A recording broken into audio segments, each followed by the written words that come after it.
Hello,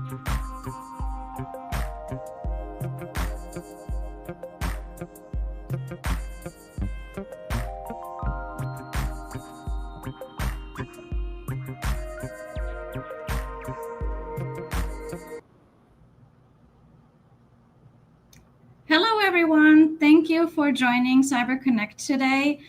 We have wonderful guests, and we're starting today with our cybersecurity professionals in practice.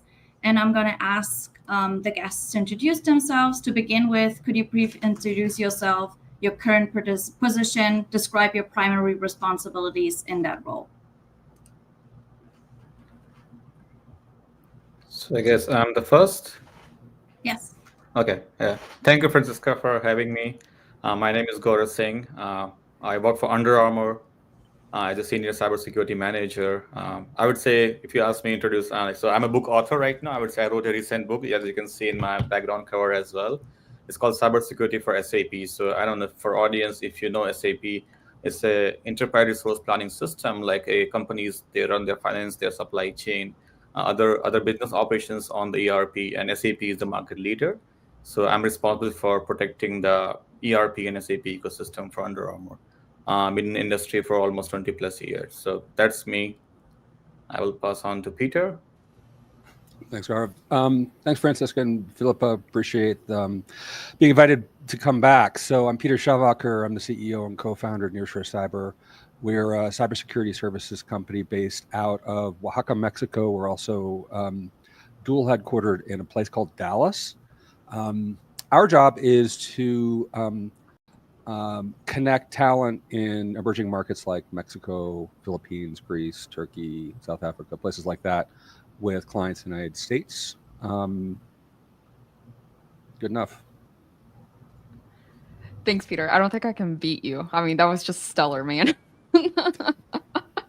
My name is Reanna Schultz. I've been in the field for 8 years. I primarily have a background in cyber defense, so a lot of detection engineering, firewall management, and then also SOC work. I have a lot of passion projects or more projects than I would say entrepreneurship. But I do have my own podcast called Defenders and Lab Coats. A few of you have been guests on there, which is awesome. Besides that, I love eating spaghetti, and I have a dog. So there you go. Kyser? Hi, thanks for inviting me to the panel, Francesca. I really appreciate you inviting me, and I'm glad to be here. So my name is Kyser Clark. I am a full-time penetration tester, which is a form of ethical hacker. I work for a company called KirkPatrickPrice. It's a consulting firm, and our goal as pen testers is to find vulnerabilities in networks and web apps before cyber criminals do, and then we report those vulnerabilities to the client. And in my free time, I make a lot of content. I focus mostly on YouTube and LinkedIn, but I do post pretty much everywhere.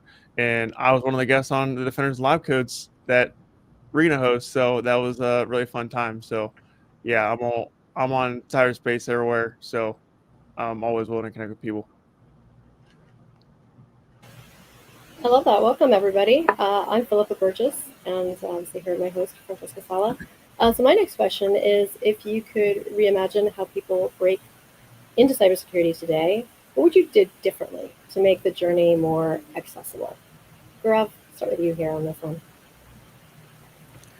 Yeah, I think when I was thinking about that, I would say what we are doing right now, right? Listen to maybe somebody whom you kind of embody and see, okay, I want to be like maybe Reanna, or I want to be like a Peter or Kyser, right? So I think, find your mentor, look for learning, and I think whatever they have done in their to be where they are, that would be my one thing. And there are multiple things, there are multiple facets, but I'll pick that one.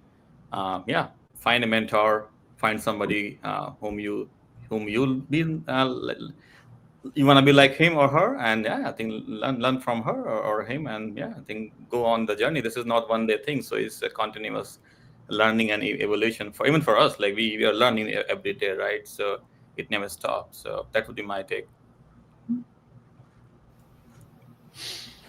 Peter? So we're taking turns this way for those who don't understand the order in the audience. But I would if I were not already in cyber, I mean, I think back to when I was in IT. I didn't know I was going to get into cyber.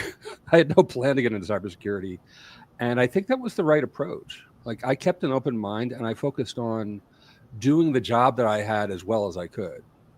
And then I happened to get invited into cyber. So I think the idea of breaking into cyber is a false one. I think what I would suggest doing is be good at what you're doing. If you don't have an office job, if you've never worked in an office, get an office job. If you can get an office job that involves IT directly, great, do that. If you're not there, find the IT people and ask them about their jobs and decide, like, would I want to do that? The most important thing over the long term is to find something that you're willing to sacrifice for. And that means you need to have an abiding fascination with that area. If it happens to be cyber, great.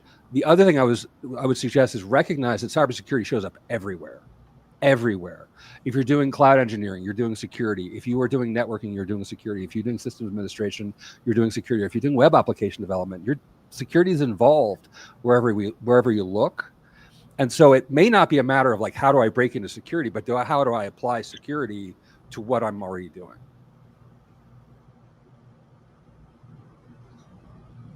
Yeah, and to kind of piggyback off of that, I think one of the really cool things that we don't talk much about is the unique backgrounds as to how everyone got into cyber. I worked at a chicken wing restaurant here in the States called Buffalo Wild Wings. So if you ask me how to cook chicken, don't, because I don't remember. But a lot of different principles do apply to cyber, whether it's customer service, where it's working with the business. A lot of the time, cyber might appear as a roadblock for a lot of people. And so it's really knowing how to sell security essentially to the business, and then also knowing your craft. There are so many different corners in cybersecurity, and it's just really knowing how to get exposed to all those different elements and finding your passion, because that's really where you find your hunger and your drive for continuous learning.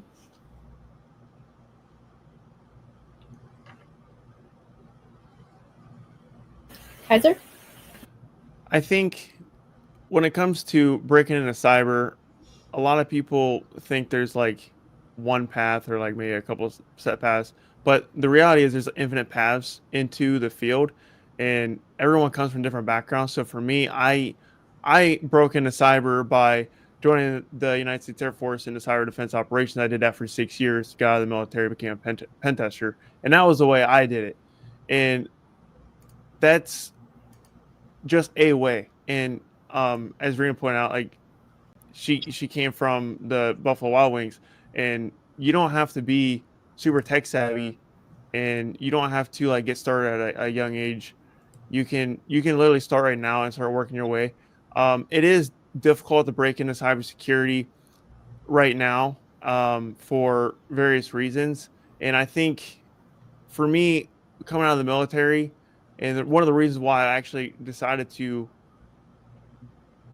go from like system administrator in the military to becoming a full-time pen tester was because I kept seeing cybersecurity is a growing field. There's millions and millions of field jobs, and I think that's a myth. There's really not millions and millions of field jobs, and if I would have known that, I might not have pursued the cybersecurity route, because I didn't realize how hard it was. So it is difficult. It isn't just you if you're trying to break in. If I was to do anything differently, I honestly wouldn't do anything different. I thought my path was pretty good, and I learned a lot, and I enjoyed it. But when it comes to breaking in, if you're in that position where you're trying to break in, just know that you don't have to follow a set path, and really the world is your oyster, and you can do it your way. So one of the things that helped me out was a lot of certifications, and I point that out because not everybody has a lot of certifications, and you don't have to have a bunch of certifications to break in. That's what I did, but that's just a way of many ways. He's being very humble. If you look at his background, it's definitely not certifications. Those are like his artistic abilities to draw a certification. So no, I'm kidding. Okay, we have an audience question for you guys. Recently, several well-known cybersecurity pros are now telling people that they should start in IT. What are the thoughts from the panel?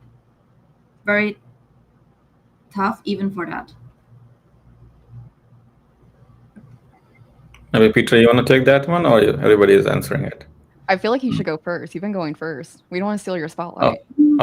okay. I'm not used to being first, but okay, I'll try.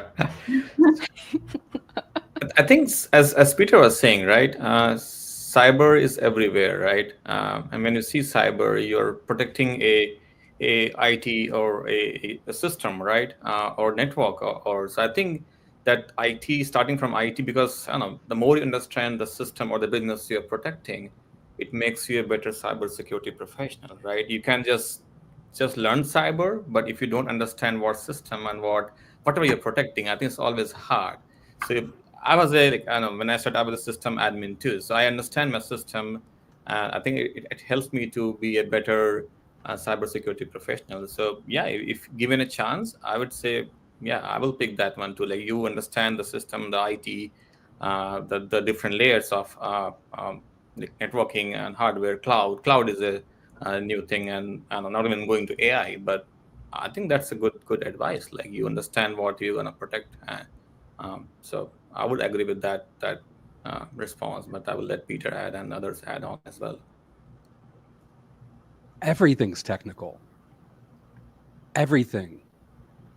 If you're in food service, you're doing something technical involving food, involving service, and there are point of sale systems. Everything's technical. The people who claim that you don't need to have a technical foundation to do something are trying to convince you that the field is easier than it is, and they just want to take your money. It's technical. Cybersecurity has the word cyber in it. Cyber implies computers, or like denotes computers. Computers are technical. So the people who are saying that you don't need to be technical are frauds, period. Now, here's the thing. Computers are really cool. They're fun. I had two seasons in my career. One was when I was like building up technical skill, going back to like the mid 90s at the beginning of the internet and Earthlink. I was employee 135 at that place. And I lived through this period of about 10 years when I was trying to acquire technical skill. I was working on it before that. Like I ran little businesses here and there. And there were databases and there were processors and there were spreadsheets and mailing lists and stuff. I'm in another phase as an entrepreneur and a CEO co-founder. And I am involved in an incredible amount of technical stuff now, like vibe coding my website, www.nearshorecyber.com.mx. You will see a website that I just updated about an hour ago using Lovable. I'm probably going to switch it to Bowl, right? And even though I'm a business leader and I don't exactly do cyber anymore, I get pulled into it here and there, right? I'm doing incredibly technical things all day, every day. So if you are not in love with technology, the question is, how do you survive in the world, not just cyber? I wish I can just retweet what like both of you had just said, but retweet and then I'll add like kind of dovetail my comments here. You know, I gotta guess a dirty secret of the industry. I don't have certifications and I did not start in IT. I really focus on understanding IT fundamentals. Now, regardless of the journey, regardless of like how you got to where you're going or how your journey is with you breaking in, there was some advice given to me very early on in my years, and it's nobody can take away your education. And it's so true. And regardless if you're trying to break in and you're running to roadblocks, it's never a bad thing to go in the IT route and just get your foot in the door into the company until something might pop up, or even like an internship. You know, again, you're getting education, you're getting experience in some way, you're learning an environment, and those foundational principles can be taken with you wherever you go. And again, I didn't start the IT route. I was very blessed to just be right into an analyst role. But compared to some of my peers who have had an IT background, I had to spend more time making sure I understand those fundamentals and those protocols. And then on top of it, essentially the environment that I'm working in, because that's a whole other beast to tackle working in IT or security. So it just depends. I'm very favorable of, again, nobody can take away your education. Go out there, get experience in where you can. And who knows, maybe you might find a different interest or a different passion going that route. So This is me passing it to Kyser. Hold on, where's my other screen? There. Thank you. Yeah, so I agree with pretty much everything Peter said. Everything Peter said was straight fire. This is a highly technical field. The more technical you are, the better off you're going to be when it comes to getting in this field and leveling up your career. When it comes to should you start in IT, there have been people that went straight from another field that wasn't IT to cybersecurity, but I would say that's not likely. I mean, if you go to Indeed or LinkedIn, you look at like actual job postings that are advertising open cybersecurity positions, almost all of them require some sort of IT experience, and they want multiple years of IT experience. And if you're not in an IT role today, that's okay, because my background, so from 18 to 19, I worked in a restaurant washing dishes. And then from 19 to 24, I was in an oil refinery, sandblasting and painting, not technical, not tech related at all. Then I didn't know what to do. So I joined the military into a technical role. So it's never too late to start, and it's okay to start at the bottom. And by bottom, I mean like at a help desk role.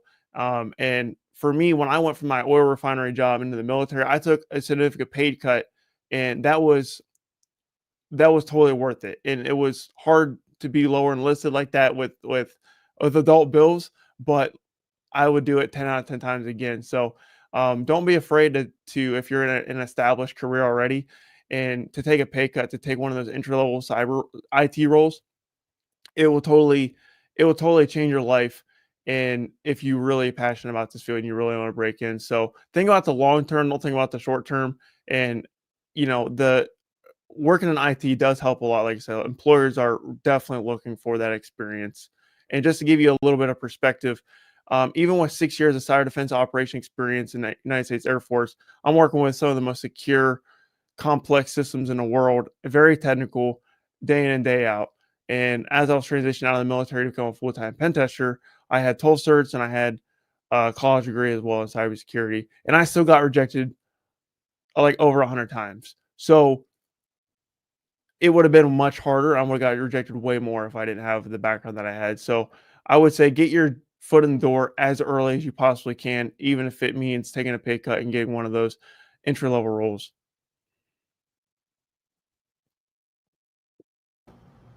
Great. We have another audience question here. Anybody you ask these days, they tell you to do the certifications, but what are some of the certifications that you'd suggest for a student who is pursuing masters in cybersecurity? Okay. Kyser's going last. I'm just going to say that now. Yeah. After seeing how many certification Kyser has, I think, okay, so I think he should be the first here, but I will try mine. So I think, again, I would say it's always balance, certifications and the skills. So, but if you have to pick one, if you're doing masters, I would say try CISSP. If you have the whatever experience you need for that, or maybe get the associate CISSP, and then kind of you as you gain the experience there. So that would be my, because I'm not trying to be biased, but I hold CISSP, and I would say that kind of helped me to have that mindset, that whole like broader mindset. And again, my core, I would say, is a GRC background, so kind of work on a little bit higher. I'm not that technical as Cyber and others are, but I work more from an enterprise perspective, like what I should be doing on every layer, not just focusing on one layer. So on certification, I would say the CISSP would be the one I would recommend. If you're looking into more like non that technical, like kind of balance one, I would say CISSP.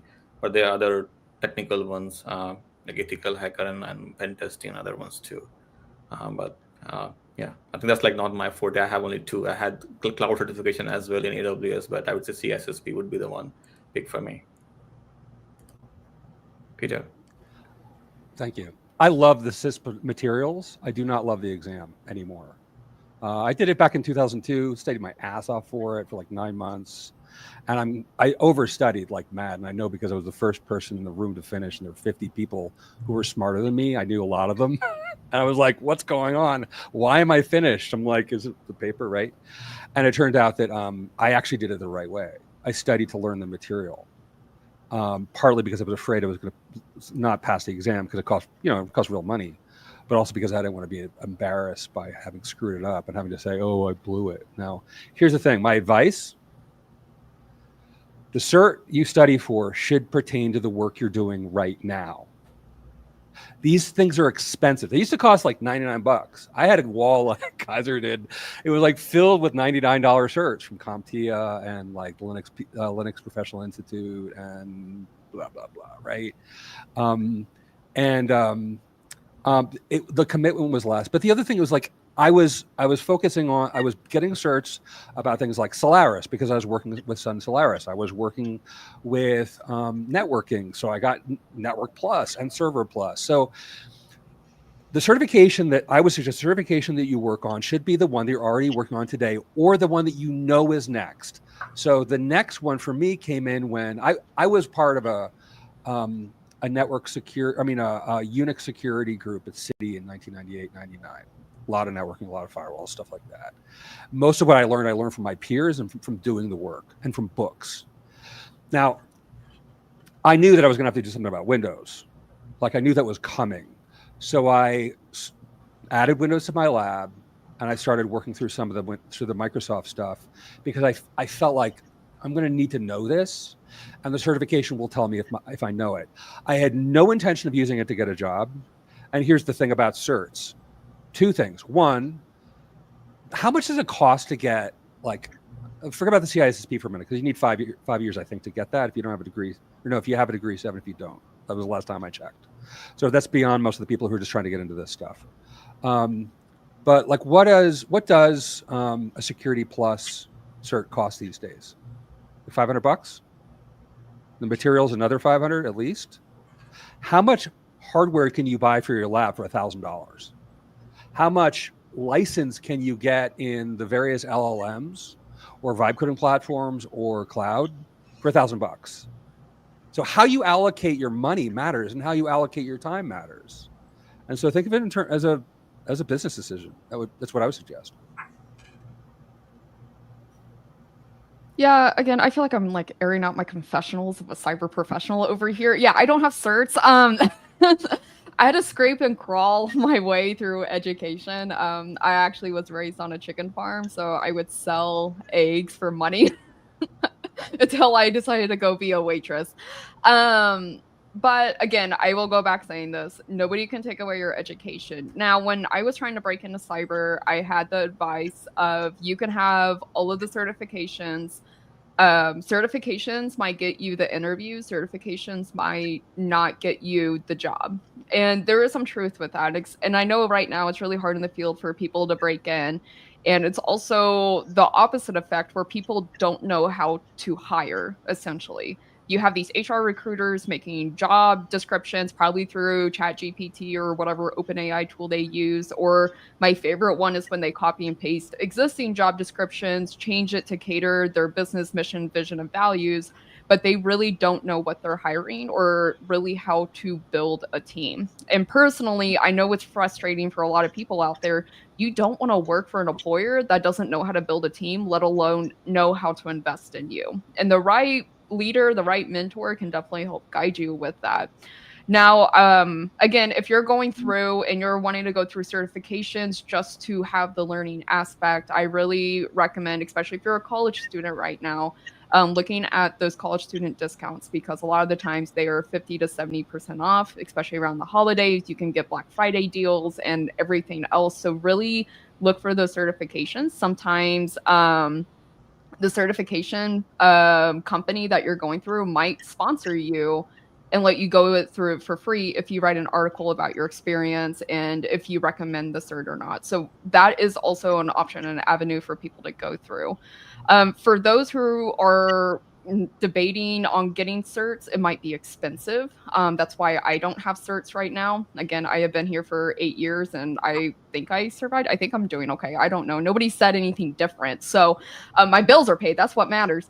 But I tell people network is your net worth. Knowing who to know, knowing how to be involved in the community, being engaged, that is what's truly going to bring you market value, because the hiring manager that's trying to build a very nice team with great culture and different dynamics and skill set, they want the person that can work well as a team. Especially in cyber, it's very high stress. You never know who's going to get paged or what's going to be called. So I really recommend getting involved in the community over getting certifications. Now I'm going to pass it to the guy who has a wall full of certs. So bye. Yeah, so as you said, there's a lot of people that's recommending certifications. I'm one of those people because that's really helped me out. And I always tell people, get as many certs as you can and can afford. Now, I will admit, all my certifications that I have, I would say a large portion of them was paid for when I was in the military. And then even my current employer also pays for certifications. So that definitely helped me out a lot. Now, I have self-funded some of the more expensive certifications on my wall, but I looked at that as an investment. Now, Peter was talking about the price to cert ratio, and the certs are expensive, and that is something that you should absolutely consider when you pursue certifications. But I tell people, look at it as an investment. So take the OSCP, for example. It's one of the ones I self-funded. It's like $1,700 for that certification. Not cheap at all. But I mean, it helped me land an over 6-figure job. So the return on investment was incredibly high. So think of it that way. And every cert that you get should, as Peter said, should be something that you're looking to get. Don't just get certs for no reason. While I do have a lot of certifications, there is a reason for each one. I didn't just get them just to stack certs on the wall. So when it comes to which ones should you choose, it really just depends on what route that you want to take. And there's all kinds of different positions in this field. Like I'm a pen tester, there's SOC analysts, there's cybersecurity engineers, there's GRC professionals, and the list goes on and on. So what you need to do is, if you're looking to get a job, you need to look at open positions for the job roles that you're interested in. So for me, I wanted to become a pen tester. So I looked at job descriptions of pen testers, and I saw, OSCP, CEH, and other pen testing certs that would help me break in that position. So those are the reasons why I got those pen testing certs. That's the reason why I still decided to go after pen testing certs, because I'm in a pen testing role. So it really just depends on what role you want to pursue, because every role has different certifications that you should go after. There are like over 400 certifications in this field, and it can be overwhelming, but each certification serves a different purpose, and whatever role that you're trying to go into, or whatever role that you're trying to level up in, those are the certs that you should pursue. So look at job postings, and if you're already in the field, just ask your employer, like, hey, where do you think I should focus my attention on? Like, do you think this cert will be good for me if you're already in the field? I love that. And picking up on that and kind of evolving on some of what Reanna was saying, can we just kind of bring this now to the next question of community? Because it's often a game changer in career growth. Kind of exactly, again, picking up on what all of you were saying, and how belonging to a network, attending conferences, professional groups has impacted your path, and kind of advice you have for people related to connecting to community. Yeah, I think the previous question, I think on the certificate thing, right? So I think it's not the certification, it's the community piece which you get, right? So again, I've been an IC2 member, I would say almost a decade now. So with my CSSP and CCSP certification, but it lets me kind of be part of the bigger IC2 community, different chapter. I'm part of New Jersey chapter as well. And they do like so much, I would say, stuff for like somebody who's trying to get into the cybersecurity internship, free internship program, free training program, free boot camps. So just like I think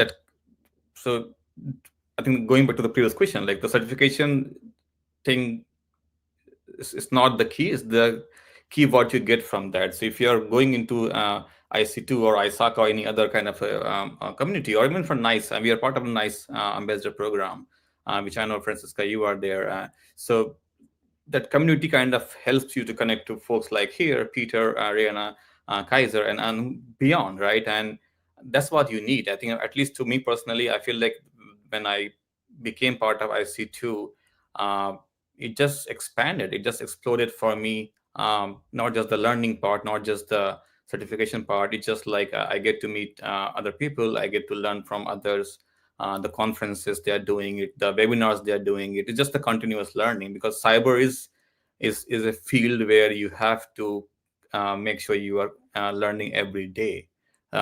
For me, like if I learn something new every day, I feel like my day is well spent. So, and yeah, with AI and everything else going on, I think we're always on our toes. So I think the community is what I would do anything. Like for me, that is the main key point. Main for cyber as well, like the NIST cybersecurity, the nice cybersecurity ambassador program. Like that's the community, you should be part of it. If you are trying to get into cybersecurity, I think we can find a way to share the information. But yeah, join those community, whether it's a free community, whether it's a part of your certification. But I cannot emphasize more on, like, you have to be part of a community and find those mentors. Like maybe I learned how Peter was explaining things, and I learned how Reanna is talking about like how she started, right? And this is first time I'm sharing a screen with them. So I would love to connect with them on LinkedIn. LinkedIn is a powerful, I would say, community as well. Like this is why I'm here. So yeah, be active, try to tell his stories, and engage, build a relationship with the folks you get inspired from. Even today, I know there's a girl from India. I think she's like 17-year girl. I don't know if you have seen her and heard about her. Like she's such an amazing person. I think I kind of got her into the nice ambassador program, but she inspires me even today. So she texted me like, I got invited to Black Hat MEA, and I'm going there. I'm flying there, and she was saying thank you to me. And like to me was like, my weekend is like, yeah, she made my weekend. So like those are the things you get, or you either a mentor or either as a mentee. So yeah, the community, the connections is the real, I would say, the diamond, and that's gonna take you long than just anything else. So I think we can keep going on, but I will let Peter, I think, take it from here. Let me give one piece of advice that should be the one that, listen to me, you walk away with today and use. Local. Beware the global influencers. Not that they're full of beans, a lot of them are, but like the people who are really influential, the people who we operate at a global scale. Like I operate at a global scale. You're not going to get the word out about yourself the way I do anymore. Now, when I started, I would go to LA ISSA meetings and LA ISACA meetings and Los Angeles PMP or PMI meetings and Los Angeles, like local everything. Because to get work, I forgot who said this, like some person probably said this. So anybody knows, please put in the chat. To get work, you have to be known, liked, and trusted. Now, to be known, you have to be remembered, which means repetition. To be liked, you need to make friends. Networking is making friends, right? Find people you like. The ones you don't like, ignore them. They don't like you either. To be trusted is you prove that you can be trusted by doing two really simple things at the beginning. Because at the beginning, you don't know anything. Let's admit that. You're not an expert on anything. And that's fine. It's where you are. What I look for, and I'm always looking for people. It's very hard to find talent these days. It's very hard to find people who can do good work, right? I'm looking for people who are willing to sacrifice time and suffer. Because that's all you have at the beginning is your time and the suffering. How do you prove that you're willing to suffer? You go to meetings like the ISSA meetings I used to go to, and you sit down at the table, the empty seat, and you turn to one side or the other, and you suck up your insecurity and your shyness. Say, hi, I used to say, I'm Peter, totally new here. Who should I meet? And you make that sacrifice. You sacrifice your ego. Right? And people respect that. And you keep coming back and offer to help. That's it.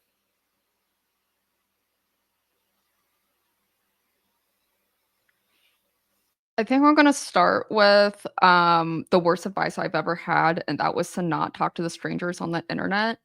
And honestly, that worst direction my parents have ever given me. So sorry, Dad, if you're watching. I talk to strangers every day.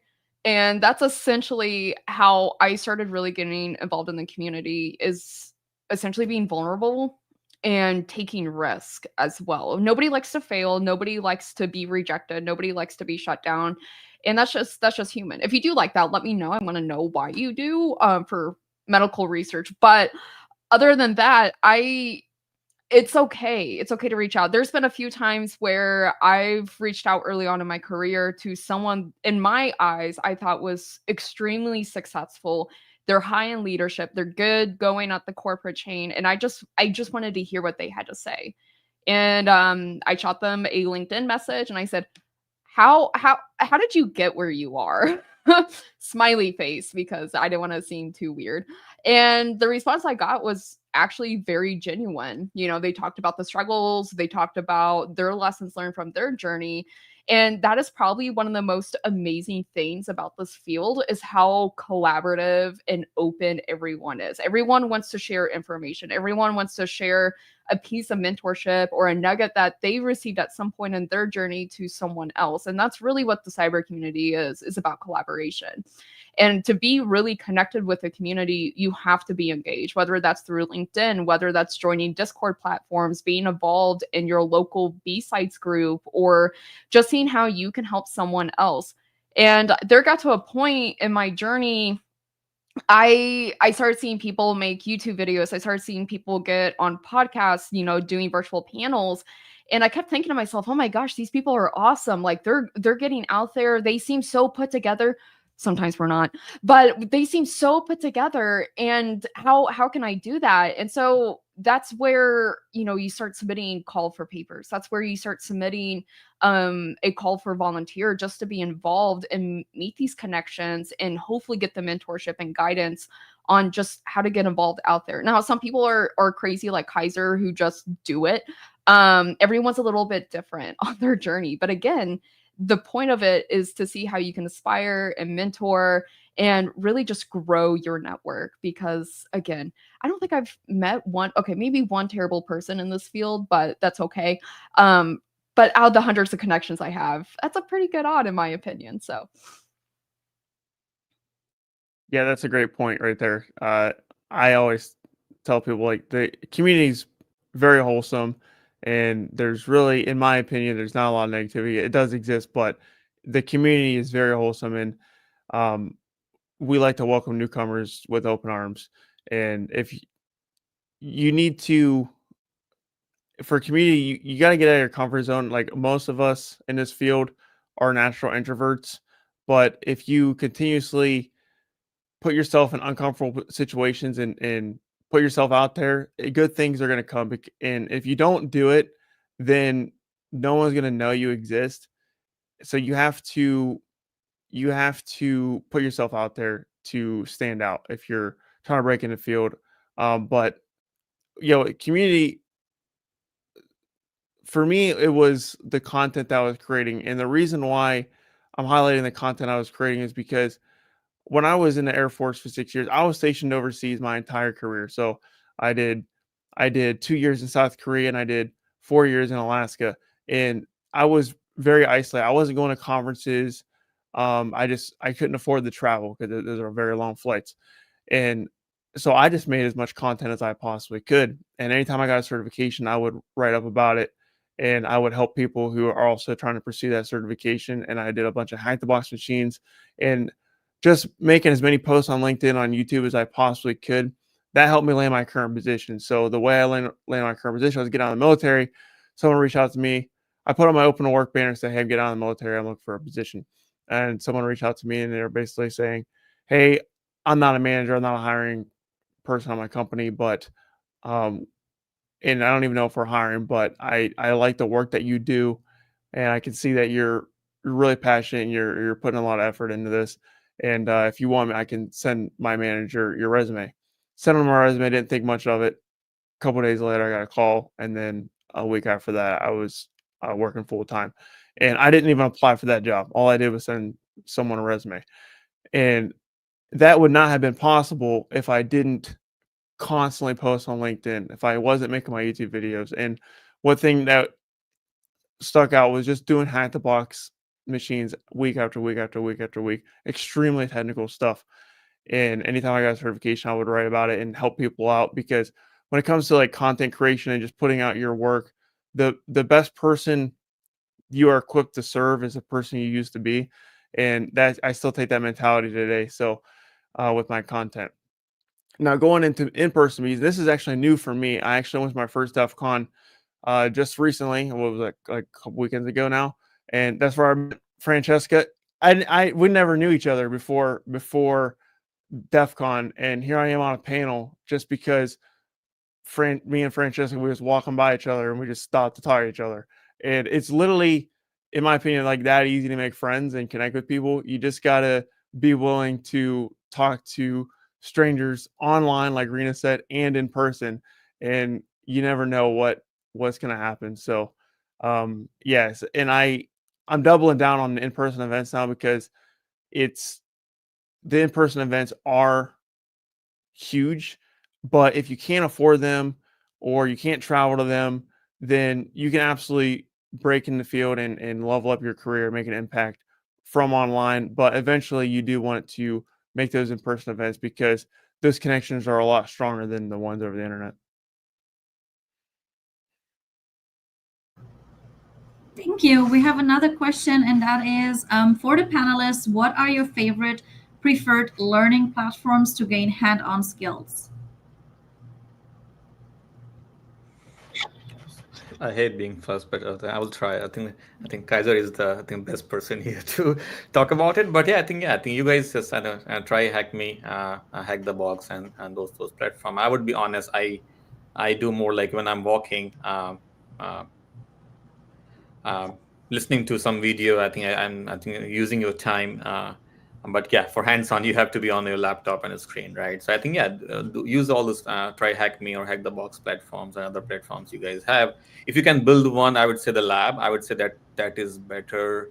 Like you start building your own lab than just using someone. I think so. And again, I focus on a niche called SAP, as I said. So even though I'm not an admin, I try to spin up systems. Cloud is all new word, right? So you can easily spin up AWS account, Azure account, GCP. They give you free credits. So I think do those things too. I think cloud is the thing which is everywhere. So yeah, I think AWS, Azure, GCP, any other platform which you can get. It's not going to be one, I would say. So it's going to be multiple. And as Peter and everybody has been saying, like, pick what your niche is. Like you have to some point you have to pick your niche, like which area you want to go. If it's a cloud security, AWS, Azure, GCP, they all give you free credits. And so I think I love doing that, like building my own EC2 and learning VPC and doing security groups and whatnot. I think if you do such things on your own, by reading, by watching videos and everything else, that makes you a better person. You understand it from the ground up than just other things. But I would say some multiple answer. I think, and I will maybe let the experts, Kyser and others, confirm. But that would be my response. Maybe next question, don't make me first, but I will try. The least expensive ones, preferably free. And of course, it depends on what skill you're interested in. If the skill you're trying to acquire is how to write Python, well, good way to do that is to go to the LLM of your choice and say, what questions do I need to answer for you, LLM, ChatGPT, Claude, 𝐏𝐚𝐬, K2, whatever, so that you can design a course for me. Chinese models are mostly cheap or free, right? Use those; they're faster. But like the platform is the one that the AI is designed for you and your friends. Right. So we all learn better together. Why do we do the certifications? Because they give us an endpoint. They give us a goal. We have to lay out some money, which means that there is like financial skin in the game. We know we put it there. And if we don't succeed, then we've lost the dough. So the accountability that's built into the certification systems is important. So what do you do if you don't have that? Work with your friends. Establish goals. Use the LLMs to help you define those goals. You can even do things like create quizzes for yourself. My favorite, and if you go to our community site, there's a video I did back in February called sidestepping the certification or the experience requirement in cybersecurity careers. I'm not good at making names. look for it, and I actually demonstrate how to make these prompts. Five prompts, 4 if you're better at it than I am, right? But look for the free stuff. To me, the most important thing is repetition. The games don't give you much repetition. The certification test that you do where you get the question right once or twice so you can take the exam, not enough repetition. Experience is about nuance. Experience is about grinding through stuff when it's boring. And so, yeah, like get a bunch of junky gear with you and your friends and pile it into somebody's spare bedroom and make a network and then make something work and then publish about it. Provide proof to the market by publishing your work, the work that you and your friends did, and you will stand out. And the certifications can't hold a candle to that kind of experience and the proof that you've done the work. And I really like that, Peter. Kind of let you know, my spare bedroom's used for my dog's kennel. So he literally has his own bedroom. Can your dog write Python? No, he's not that cool. He's got to get on it. He barks. No, I will say probably one of my favorite hands-on learning platforms besides the Discovery Channel's Volcano Kit that you can buy at Target. There's several, and this has already been mentioned. Try Hack Me is one. There's a few new ones that I really recommend. And I think I also saw a comment. We can probably highlight it later, but it was from Aram, and he also talked about projects. And some of these kind of get 2 and 2 together. It's really good for resume building. It lets you know where your skill strength is. It hopefully, again, can find your passions where you can invest your education in this. And I'll post it in the YouTube comments here. But oh, sorry, I got blocked because it has links. But one of them is Try Hack Me. Of course, that's been said. KC7 is a good one. This is more of the defense side. It's a cyber escape room. It's a nonprofit. And they are awesome to work with for conferences and stuff like that. I had brought them in for my virtual conference just to get people exposed to a different way of hands-on learning with cyber. And then another one that I absolutely recommend is cyberacademy.org. They have a lot of good project ideas for those that are new to the industry, for those who are looking on building projects. And this is everything between coding, networking, sim building, detection rules, you name it. They have a project for it, and it's free. Again, these are awesome things that you can implement and show your work on. And then you could take it to the next level, right? A LinkedIn newsletter about your experience doing this, lessons learned, things that you can give to someone else where they could be also set up for success. So my favorite learning platforms for hands-on skills, my top 2 are definitely Try Hack Me and Hack the Box. As Peter was talking about, the free stuff is great. Try Hack Me has a lot of free content. I would say the bulk of Try Hack Me is free, and then you can explore all that. And then once you're out of free stuff, then you can invest some money. And if you invest some money in that platform, they do student discounts. So if you're a student, take advantage of that. You just got to register the Try Hack Me with your school email, and they'll give you the student discount. It's pretty easy process to do. And yeah, Try Hack Me, great platform to start with. I've done, I think, probably about 220 rooms on Try Hack Me now, and I was obsessed with it. And eventually, I got to the point to where I needed to level up, so I went over to Hack the Box, and now I have like 120 boxes on Hack the Box. And the reason why I'm giving you these numbers is because Peter, he talked about repetition and just doing it over and over and over and over and over again. That's really what made me really good at being a pen tester, is just doing it over and over and over again, week after week after week after week, and just going through it. And there are a bunch of other platforms out there, but honestly, those are the 2 that I've ever really used. I also use the Burp Suite Web Security Academy, which is great if you'll be a web app pen tester, and it's absolutely free for that. But those are my main 2, and I don't really veer off on other platforms because there's still a lot of content on even though I've had what seems like ridiculous numbers on both those platforms, I haven't even scratched the surface. There's still hundreds of other boxes on Hack the Box, and there's still hundreds of other rooms on Try Hack Me. So I wouldn't get too involved with like getting on like 5, 6, 7 platforms. Like just pick 1, 2, maybe 3, and just stick with like your 3 that you like the most.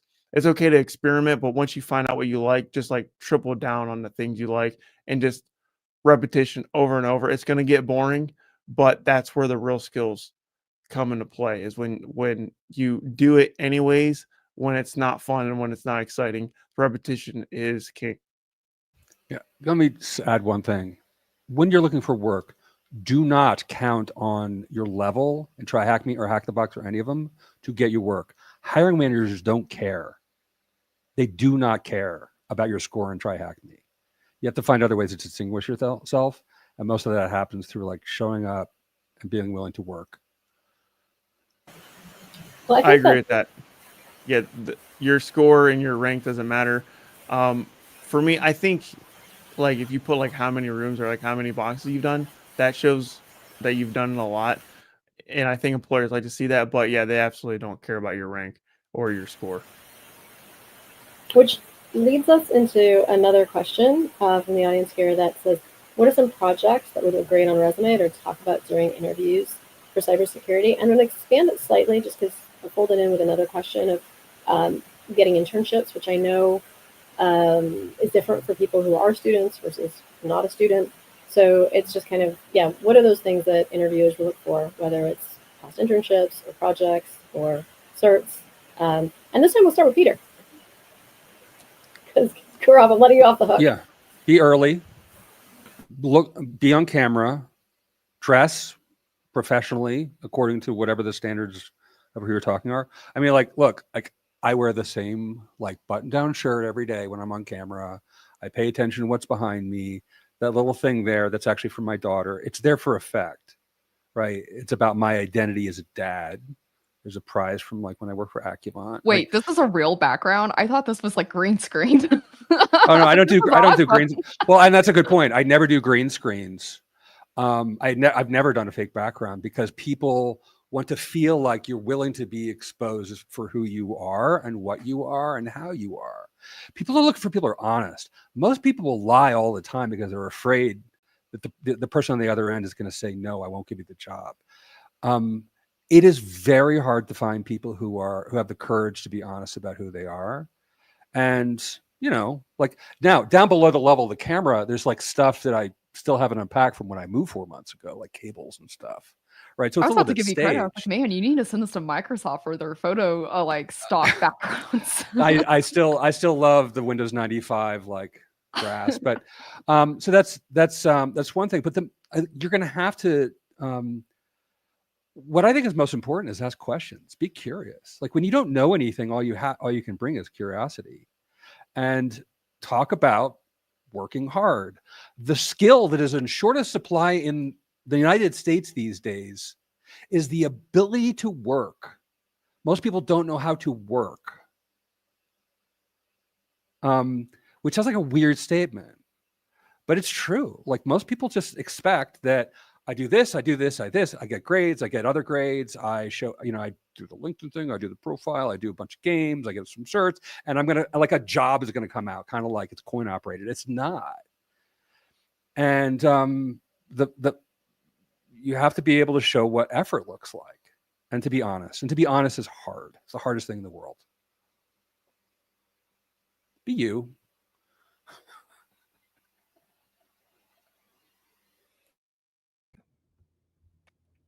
So now we change the sequence. So who's the next? I mean, you get to go second. It's okay. Okay. I will take Do that we need a spinner like in in those like games like Twister? I think we should just like point this one. But yeah, I think Peter, a nice background. I think I'm sitting in my daughter's room, so I have to put my other thing. But I'm totally with you. I think you have to show up who you are. I think don't kind of wear a whatever artificial a facet, I would say. And it's not a project, I would say. It's more like the attitude which I would look for if I'm a hiring manager. I think the attitude of learning, attitude of saying, if I don't know something, I will go out and look for it, and I will explore, and I will come to you with questions. So for me, it's not the project you have worked on. For me, it's more about your attitude, willingness to learn. I think I always look for learning, and even like your struggles. Like talk me about a any real kind of maybe a project or whatever, like why did you do that, what happened, and what did you do to come out of it. So I think that whole like trying to figure out the way, finding a way, and also like how you can work with a team. Cyber is not, I mean, though we kind of sometimes siloed, and sometimes as Kyser was saying, maybe very more introverted. We don't talk. Maybe we should be talking more. That's one thing I feel like the cybersecurity should be doing more, which we are doing here.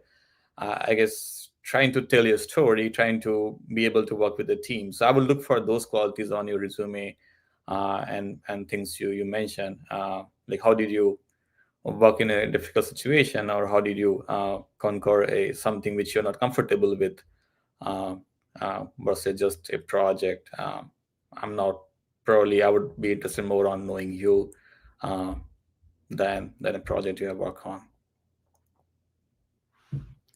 If it makes you feel better, I really thought that was your background, not a green screen. Okay, thanks. Yeah, and I kind of like dovetail off of you and Peter a little bit. And building a resume, I wish I would have kept my first resume because it was probably the worst thing ever. And I should have just kept it, and like framed it as a, hey, this is where I started. And personally, I tell people, especially like college students or those like doing career transitions, your resume is also your brand. And a lot of people are like, I don't know what that means. Like I'm a good person, blah, blah, blah. And like, that's cool. But again, kind of going off of what you said is, how are you telling the story of who you are? And anyone could slap a college degree and some work experience or their involvement with these platforms. But what really sticks out to me personally, right, when I'm helping people build resumes is taking whatever you do and make it into a measurable. So, hey, if you attend classes, that's cool.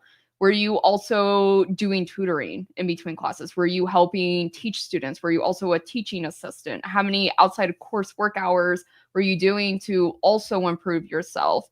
And another thing that I tell people to really just focus on, minus the technical projects, anyone can be taught technical, but showing your community work, showing your maybe volunteer work. There's a lot of nonprofit organizations always looking for students or those transitioning to help put volunteer hours in, because again, they're doing things for the community, and it shows that you're diverse and empathetic, and a way for you to start showing soft skills on your resume as well.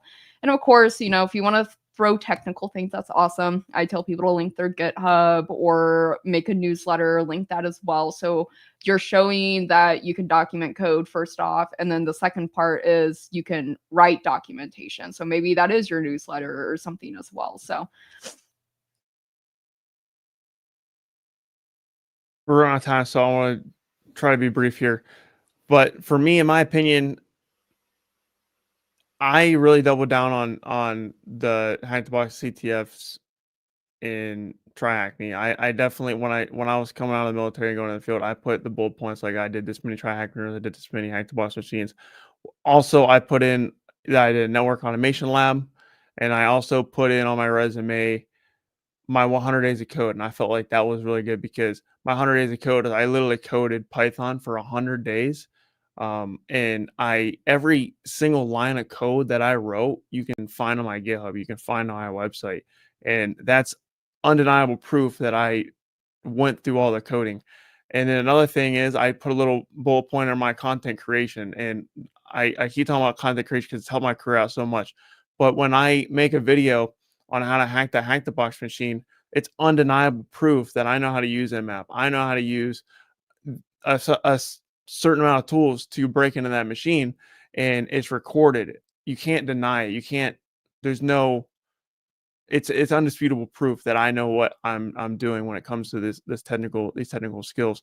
And one thing that I didn't do that I learned from one of my podcast guests. My podcast is the Hackers Catch podcast, and I had a guest, Ryan Daub, and what he did to break in his first pen testing role is he took Metasploitable, which is an intentionally vulnerable machine, and he wrote a professional pen testing report on that vulnerable machine and uploaded that with his application. And that was undeniable, undisputable proof that yes, he can write a report and he knows the technical stuff too, because he did the steps to exploit it. So that's another thing you can do. So anything that's hands-on, just document it, write about it, make content about it, and link it in your resume. And if a hiring manager or recruiter clicks on it, there's undeniable proof that that's you who wrote that blog. That's you who made that video. Thank you, everyone, for being here today. We're going to go into the next panel where we highlight cybersecurity talent, and we see some of the panelists later on in the focus session. Gaurav, please come back again for a focus session. Hopefully we have you in the future. Thank you so much. Thank you, everyone.